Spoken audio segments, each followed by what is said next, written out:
I did not know any other trans people when I was younger. I remember having a very strong concept in 2nd grade and kind of coming out to a fellow classmate. I was like, look, I am different.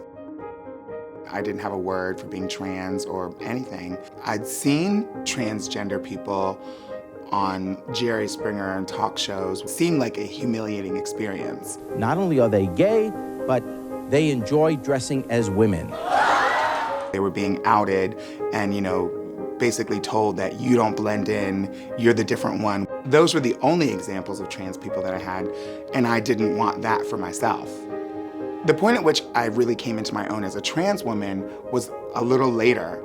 It was actually after I'd been successful as a drag queen. And for a while, the best way for me to live my life as the woman I wanted to be was to create a drag persona and live through that. I used drag as my disguise to kind of transition underneath. Certain things on my drag list were checked off, and I traveled the world, I'd made all the money, I'd had all the jobs, and I still wasn't happy. And that's when I was kind of forced to deal with what I hadn't dealt with for so long. When did you start realizing, like, I'm a woman?